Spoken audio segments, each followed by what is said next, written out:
Hello दोस्तों, आज के दिन NCERT क्लास 6 हिस्ट्री चैप्टर 1 के बारे में पढ़ेंगे। आज का टॉपिक है क्या, कब, कहाँ और कैसे। आज के इस टॉपिक का पहला सब टॉपिक है रसीदा का सवाल।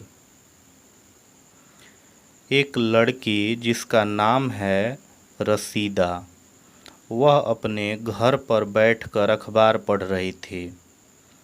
अचानक उसकी नज़र अखबार में एक हेडलाइन पर पड़ी। हेडलाइन का नाम था 100 साल पहले। इस हेडलाइन को देखकर वह सोचने लगती है, यह कोई कैसे जान सकता है कि 100 साल पहले या 1000 साल पहले क्या हुआ था। अगला सब टॉपिक है कैसे पता लगाएं कि अतीत में क्या हुआ था। कल क्या हुआ था यह जानने के लिए हम रेडियो सुन सकते हैं, टेलीविज़न देख सकते हैं या फिर अखबार पढ़ सकते हैं। पिछले साल क्या हुआ था यह जानने के लिए हम किसी ऐसे व्यक्ति से बात कर सकते हैं जिसे उस समय की घटित सभी घटनाएं याद हो या उस समय की स्मृति हो। लेकिन बहुत पहले क्या हुआ था यह कैसे जाना जा सकता है। अतीत के बारे में हम क्या जान सकते हैं। अतीत के बारे में बहुत कुछ जाना जा सकता है, जैसे लोग क्या खाते थे, कैसे कपड़े पहनते थे, किस तरह के घरों में रहते थे। हम शिकारियों, पशुपालकों, किसानों, राजाओं, व्यापारियों, पुरोहितों, शिल्पकारों, कलाकारों, संगीतकारों या फिर वैज्ञानिकों के जीवन के बारे में जानकारियाँ हासिल कर सकते हैं। इतना ही नहीं, हम यह भी जान सकते हैं कि उस समय के बच्चे कौन कौन से खेल खेला करते थे, कौन कौन सी कहानियाँ सुना करते थे, कौन कौन से नाटक देखा करते थे या फिर कौन कौन से गीत गाया करते थे। प्राचीन समय में पंडितों को पुरोहित कहा जाता था, कारीगरों को शिल्पकार कहा जाता था। अगला सब टॉपिक है अतीत में लोग कहाँ रहते थे। कई लाख वर्ष पहले से लोग नर्मदा नदी के तट पर रह रहे हैं। सबसे पहले जो लोग यहाँ रहते थे उनमें से कुछ लोग कुशल संग्राहक थे। संग्राहक का अर्थ होता है एकत्र या जमा करने वाला। इस नदी के तट पर रहने वाले आरंभिक लोग आसपास के जंगलों की विशाल संपदा से परिचित थे। ये लोग अपने भोजन के लिए पेड़ पौधों की जड़ों, फलों तथा जंगल के अन्य उत्पादों को एकत्रित किया करते थे। ये लोग जानवरों का शिकार भी करते थे। सुलेमान और किरथर पहाड़ियों के क्षेत्र में कुछ ऐसे स्थान हैं जहां लगभग 8000 वर्ष पहले स्त्री और पुरुषों ने सबसे पहले गेहूं तथा जौ जैसी फसलों को उपजाना आरंभ किया था। इन्होंने भेड़, बकरी और गाय बैल जैसे पशुओं को पालतू बनाना शुरू किया था। ये लोग गांवों में रहते थे।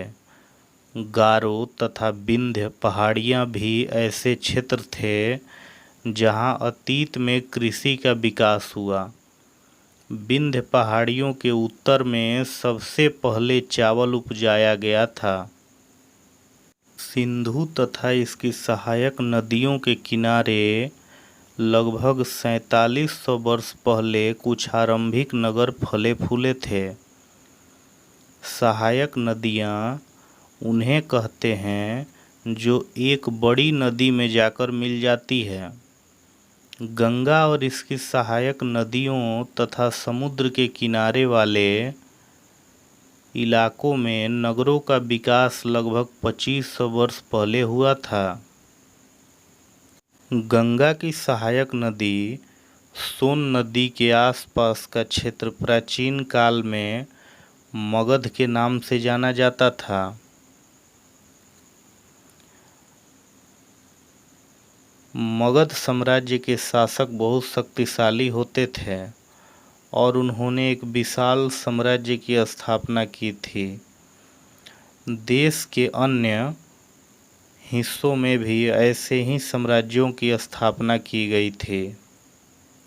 लोगों ने अतीत में हमेशा महाद्वीप के एक हिस्से से दूसरे हिस्से तक की यात्रा की है। कभी कभी हिमालय जैसे ऊंचे पर्वतों, पहाड़ियों, रेगिस्तानों, नदियों तथा समुद्रों के कारण यात्रा जोखिम भरी होती थी। फिर भी यह यात्रा उनके लिए असंभव नहीं थी। कभी लोग काम की तलाश में तो कभी प्राकृतिक आपदाओं के कारण एक स्थान से दूसरे स्थान जाया करते थे। कभी कभी किसी राज्य के राजा और उनकी सेनाएं दूसरे राज्यों पर विजय हासिल करने के लिए जाया करते थे। इसके अलावा व्यापारी भी व्यापार करने के लिए एक स्थान से दूसरे स्थान पर जाया करते थे। धार्मिक गुरु भी लोगों को शिक्षा और सलाह देने के लिए एक स्थान से दूसरे स्थान पर जाया करते थे। कुछ लोग ऐसे थे जो नए और रोचक स्थानों को खोजने के लिए भी यात्रा किया करते थे। इन्हीं सब यात्राओं से लोगों को एक दूसरे के विचारों को जानने का अवसर मिला। पहाड़ियाँ, पर्वत और समुद्र भारतीय उपमहाद्वीप की सीमा का निर्माण करते हैं। लोगों के लिए इन सीमाओं से होकर यात्रा करना आसान नहीं था। फिर भी जिन्होंने यात्रा करने की ठान ली वह यात्रा कर सके। भारतीय उपमहाद्वीप के बाहर से भी कुछ लोग यहाँ आए थे और यहीं बस गए। लोगों के इस आवागमन ने हमारी सांस्कृतिक परंपराओं को समृद्ध किया। कई सौ वर्षों से लोग अलग अलग कामों के लिए नए नए तरीकों के बारे में एक दूसरे से सीखते रहे हैं। अगला सब टॉपिक है अपने देश का नाम। हम अपने देश के लिए अक्सर इंडिया तथा भारत जैसे नामों का प्रयोग करते हैं। इंडिया शब्द इंडस से निकला है, जिसे संस्कृत में सिंधु कहा जाता है। लगभग 2500 वर्ष पहले आने वाले ईरानियों और यूनानियों ने सिंधु को हिंदोस या इंदोस और इस नदी के पूर्व में स्थित भूमि प्रदेश को इंडिया कहा था। भारत नाम का प्रयोग उत्तर पश्चिम में रहने वाले लोगों के एक समूह के लिए किया जाता था।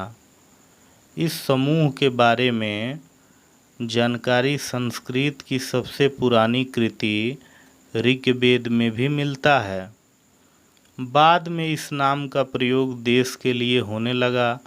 ऋग्वेद लगभग 3500 वर्ष पुरानी है। अगला सब टॉपिक है हम अतीत के बारे में कैसे जान सकते हैं। अतीत की जानकारी हम कई तरह से प्राप्त कर सकते हैं। अतीत में लिखी गई अलग अलग पुस्तकों को पढ़कर हम अतीत के बारे में जानकारी हासिल कर सकते हैं। अतीत में हाथ से लिखी गई पुस्तकों को पांडुलिपि कहा जाता था। अंग्रेजी में पांडुलिपि को मैन्युस्क्रिप्ट बोलते हैं। मैन्युस्क्रिप्ट शब्द लैटिन शब्द मेनू से निकला है। मेनु का अर्थ हाथ होता है। ताड़ के पत्तों से या हिमालय क्षेत्र में उगने वाले भुर्ज नामक पेड़ की छाल से भोजपत्र बनाया जाता था और इन्हीं भोजपत्रों पर हाथ से लिखा जाता था, जिसे पांडुलिपि कहते हैं। इन पांडुलिपियों को हजारों साल पहले लिखा गया था।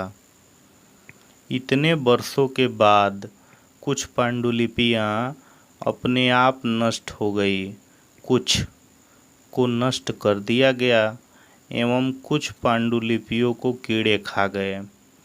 फिर भी ऐसी कई पांडुलिपियाँ आज भी उपलब्ध है। अक्सर ये पांडुलिपियाँ मंदिरों और विहारों, बौद्ध मठों में पाई जाती है। इन पांडुलिपियों में धार्मिक मान्यताओं, व्यवहारों, राजाओं के जीवन, औषधियों तथा विज्ञान आदि सभी विषयों की चर्चा मिलती है।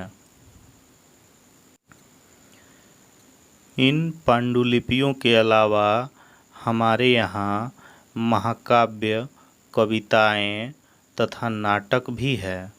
इन महाकाव्य, कविताओं तथा नाटकों में से कई संस्कृत भाषा में लिखे हुए मिलते हैं। कुछ महाकाव्य, कविताएं और नाटक तमिल और प्राकृत भाषा में भी लिखे हुए मिलते हैं। अतीत में प्राकृत भाषा का प्रयोग आम लोग करते थे। अतीत के बारे में जानने के लिए हम अभिलेखों का भी अध्ययन कर सकते हैं। ऐसे लेख पत्थर अथवा धातु जैसी कठोर सतहों पर अंकित किए गए मिलते हैं। अंकित करना का मतलब उकेरा हुआ, खोदा हुआ। कभी कभी राजा या अन्य लोग अपने आदेशों को या विचारों को इस तरह अंकित करवाते थे ताकि लोग उन्हें देख सके, पढ़ सके तथा उनका पालन कर सके। कुछ अन्य प्रकार के अभिलेख भी मिलते हैं जिनमें राजाओं तथा रानियों के अलावा अन्य स्त्री पुरुषों ने भी अपने कार्यों के विवरण अंकित करवाए हैं। इसके अलावा अन्य कई वस्तुएं अतीत में बनती थी और प्रयोग में लाई जाती थी। ऐसी वस्तुओं का अध्ययन करने वाला व्यक्ति पुरातत्वविद कहलाता है। पुरातत्वविद पत्थरों और ईंटों से बनी इमारतों के अवशेषों, चित्रों तथा मूर्तियों का अध्ययन करते हैं। पुरातत्वविद औजारों, बर्तनों, आभूषणों, हथियारों तथा सिक्कों की प्राप्ति के लिए खोजबीन तथा खुदाई भी करते हैं।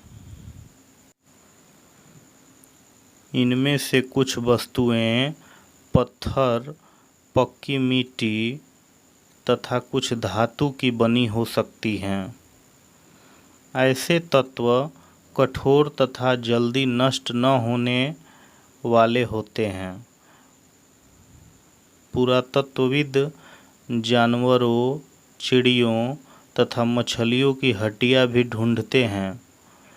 इससे उन्हें यह जानने में भी मदद मिलती है कि अतीत में लोग क्या खाते थे। वनस्पतियों के अवशेष बहुत मुश्किल से बच पाते हैं। यदि अन्न के दाने या लकड़ी के टुकड़े जल जाते हैं तो वे जले हुए रूप में बचे रहते हैं। पांडुलिपियों, अभिलेखों तथा पुरातत्व से जो जानकारी इतिहासकारों को मिलती है, उस जानकारी के लिए इतिहासकार अक्सर स्रोत शब्द का प्रयोग करते हैं। जो अतीत का अध्ययन करता है उसे इतिहासकार कहते हैं।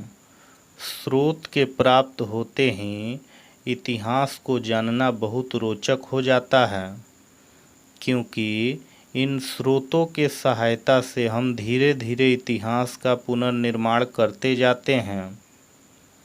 इतिहासकार तथा पुरातत्वविद इन सभी स्रोतों का प्रयोग सुराग के रूप में करते हैं और इन सभी स्रोतों से इतिहास को जानने का प्रयास करते हैं। अतः इतिहासकार तथा पुरातत्वविद एक तरह से जासूस की तरह काम करते हैं। अगला सब टॉपिक है अतीत एक या अनेक।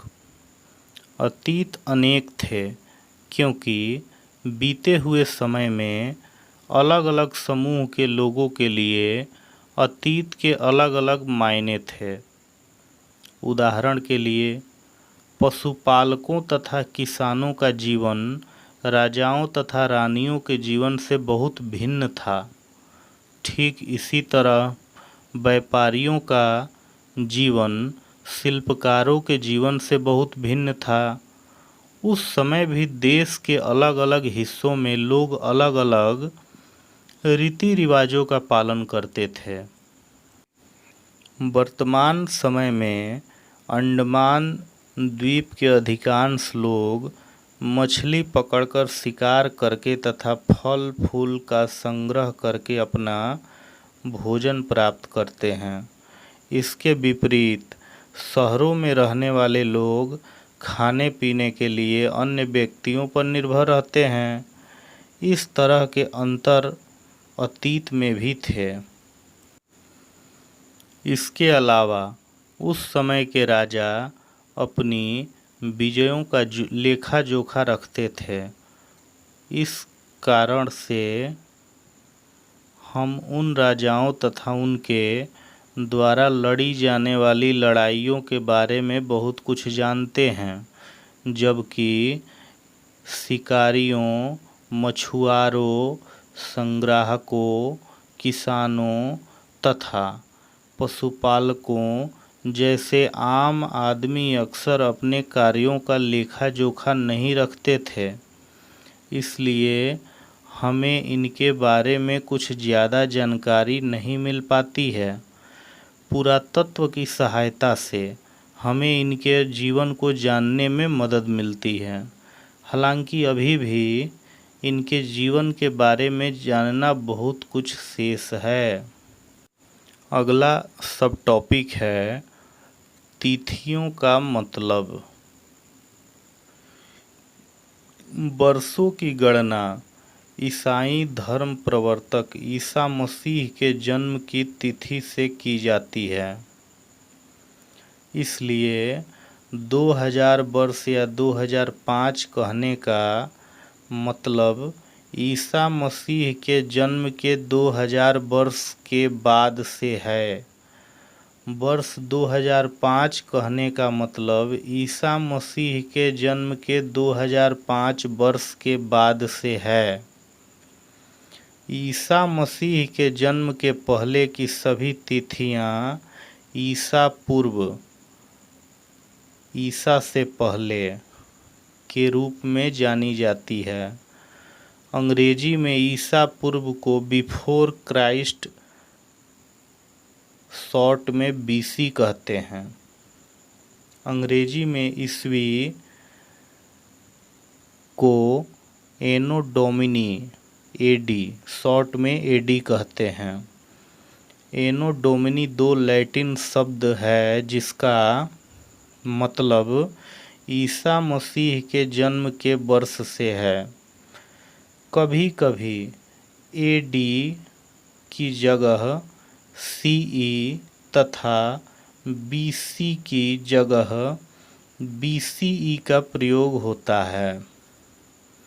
सीई अक्षरों का प्रयोग कॉमन एरा तथा बीसीई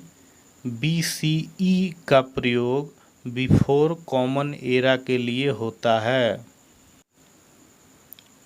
हम इन शब्दों का प्रयोग इसलिए करते हैं क्योंकि विश्व के अधिकांश देशों में अब इस कैलेंडर का प्रयोग सामान्य हो गया है। भारत में तिथियों के इस रूप का प्रयोग लगभग 200 वर्ष पहले आरंभ हो गया था। कभी कभी अंग्रेजी के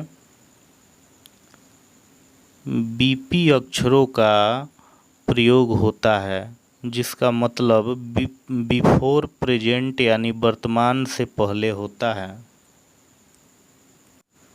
अगला सब टॉपिक है अज्ञात लिपि का अर्थ निकालना। अतीत में अभिलेख कठोर सतहों पर उत्कीर्ण मतलब अंकित करवाए जाते थे।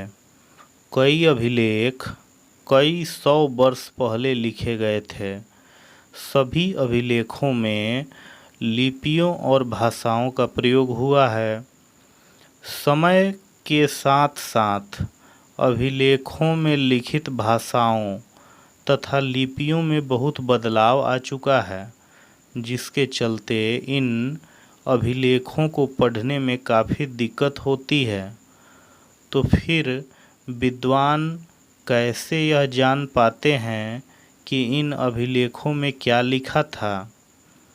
इसका पता अज्ञात लिपि का अर्थ निकालने की एक प्रक्रिया द्वारा लगाया जा सकता है। इस प्रकार से अज्ञात लिपि को जानने की एक प्रसिद्ध कहानी मिस्र देश से मिलती है। लगभग 5000 वर्ष पहले यहाँ राजा रानी रहते थे। मिस्र के उत्तरी तट पर रोसेटा नाम का एक कस्बा यानी टाउन है। यहाँ से एक ऐसा उकेरा हुआ मतलब अंकित किया हुआ पत्थर मिला है, जिस पर एक ही लेख 3 भिन्न भिन्न भाषाओं तथा लिपियों यूनानी तथा मिस्री लिपि के 2 प्रकारों में है। कुछ विद्वान जो यूनानी भाषा पढ़ सकते थे, उन्होंने बताया कि यहाँ राजाओं तथा रानियों का नाम एक छोटे से फ्रेम में दिखाया गया है, जिसे कारतूस कहा जाता है।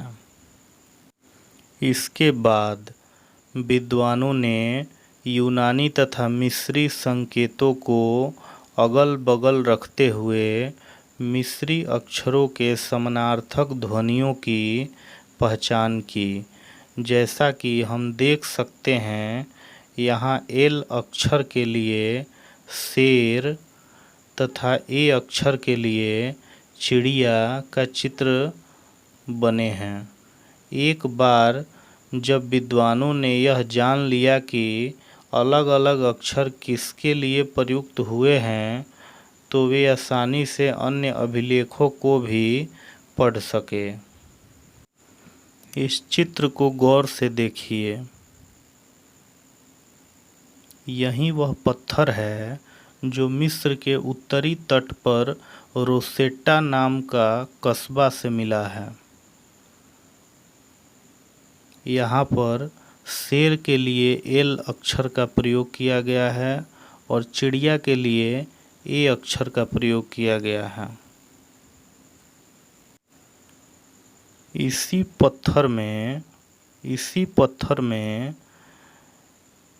एक ही लेख 3 भिन्न भिन्न भाषाओं तथा लिपियों यूनानी तथा मिस्री लिपि के 2 प्रकारों में है।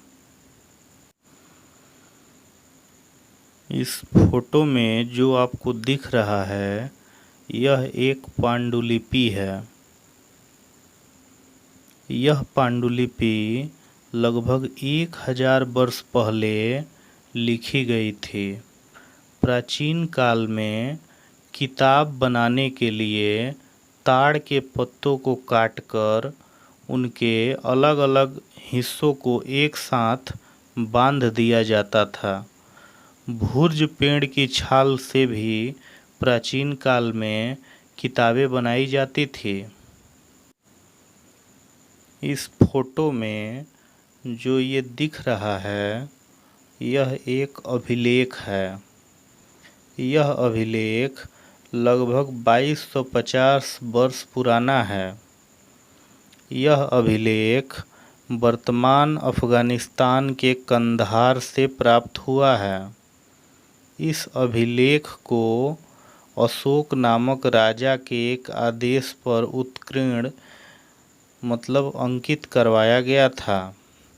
इस अभिलेख की भाषा तथा लिपि यूनानी तथा अरामेइक है। इस चित्र में बाईं तरफ